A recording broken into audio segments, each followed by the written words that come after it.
Assalamualaikum warahmatullahi wabarakatuh. Perkenalkan, nama saya Muhammad Lutfi Sam dari kelas Teknik Komputer C angkatan 24. Pada video kali ini saya akan menjelaskan dua materi sistem pakar. Yang pertama ada materi Fujii Sakamoto, dan yang kedua ada materi forward chaining.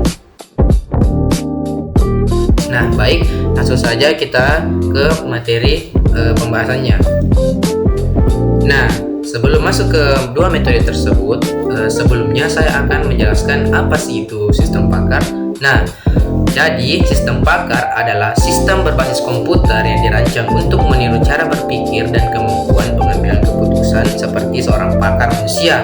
Nah, sistem ini menggunakan basis pengetahuan dan mesin inferensi untuk menganalisis data, menarik kesimpulan, dan memberikan rekomendasi secara otomatis. Nah, dalam sistem pakar terdapat beberapa komponen utama. Yang pertama ada basis pengetahuan berisi fakta dan aturan. Yang kedua ada inference engine, yaitu mesin penelaran yang memproses informasi. Dan ketiga ada user interface untuk berinteraksi dengan manusia.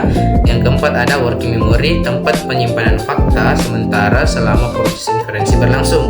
Nah, dua metode yang akan saya bahas yaitu Fujii Sakamoto dan forward chaining adalah bagian dari proses penelaran di dalam sistem pakar tersebut. Nah, oke, sekarang kita masuk ke metode yang pertama yaitu metode Fujii Sakamoto.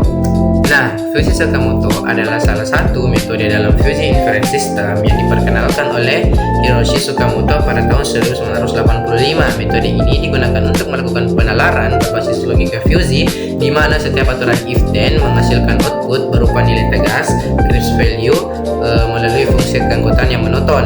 Nah, konsep utama Fujii Sakamoto itu ada beberapa konsep yang perlu kita pahami. Pertama, ada setiap aturan memiliki konsekuen Fujii yang monoton. Artinya, bentuk grafik keanggotaan selalu naik atau selalu turun. Hal ini bertujuan agar hasil perhitungan output dapat dihitung secara pasti. Yang kedua, output tiap aturan berupa nilai Z yang tegas. Nah, dalam metode Sakamoto, setiap rule tidak menghasilkan Fujii output, tetapi langsung menghasilkan nilai Krebs berdasarkan predikat.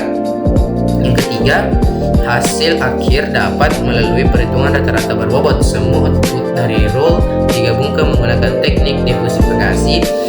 Ini biasanya metode rata-rata berbobot atau centroid. Nah, selanjutnya ada tahapan dalam Fujii Sakamoto. Secara umum, tahapannya itu terdiri atas pertama, Fujiification, yaitu mengubah input tegas ke nilai Fujii. Lalu yang kedua, ada evaluasi aturan atau menghitung A predikat. Yang ketiga ada perhitungan nilai Z. Yang keempat adalah defusification, menghasilkan output akhir. Nah, metode ini banyak digunakan dalam keputusan yang bersifat kontinu seperti pengendalian proses, sistem kontrol industri, dan prediksi berbasis logika Fujii. Nah, jadi mungkin itu materi Fujii dan yang dapat saya berikan. Selanjutnya kita lanjut ke materi forward chaining. Nah, sekarang materi yang kedua yaitu materi forward chaining, yang dimana forward chaining itu adalah metode penalaran dalam konsep sistem pakar yang bersifat data driven, yaitu penalaran yang dimulai dari fakta-fakta yang diketahui terlebih dahulu, kemudian bergerak maju untuk menemukan suatu kesimpulan. Metode ini disebut juga sebagai pelacakan ke depan, karena inference engine memulai evaluasi dari data atau premis lalu mencari aturan mana yang dapat diterapkan untuk menghasilkan kesimpulan baru. Jadi cara kerja forward chaining secara konseptual itu pertama, sistem membaca fakta awal yang diberikan. Nah, lalu yang kedua, fakta tersebut dicocokkan dengan bagian if dari aturan-aturan dalam basis pengetahuan. Yang ketiga, premis dari suatu aturan terpenuhi, maka bagian then dari aturan tersebut menjadi fakta baru. Yang keempat, fakta baru ini bisa digunakan untuk memicu aturan berikutnya, proses berlanjut. Lalu yang terakhir, proses berlanjut sampai ditemukan kesimpulan akhir. Nah, selanjutnya karakteristik forward chaining. Nah, pertama, Forward chaining itu bersifat bottom up, yang dimana bergerak dari data menuju hasil. Cocok untuk kasus seperti diagnosis penyakit, deteksi kerusakan, pemberian rekomendasi berdasarkan gejala, serta sistem kontrol berbasis kondisi nyata. Kelebihannya mudah digunakan ketika fakta awal sudah jelas.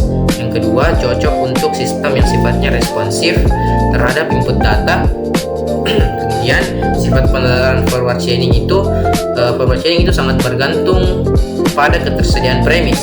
Jadi jika fakta lengkap hasilnya akurat, namun jika fakta kurang, sistem mungkin harus menunggu input tambahan.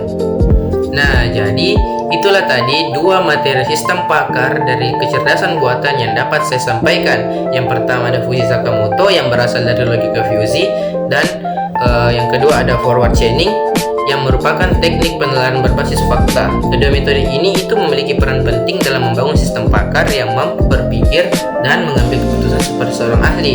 Nah, jadi semoga yang dapat saya sampaikan melalui video ini dapat dipahami oleh penonton dengan baik. Lebih dan kurangnya mohon dimaafkan. Assalamualaikum warahmatullahi wabarakatuh.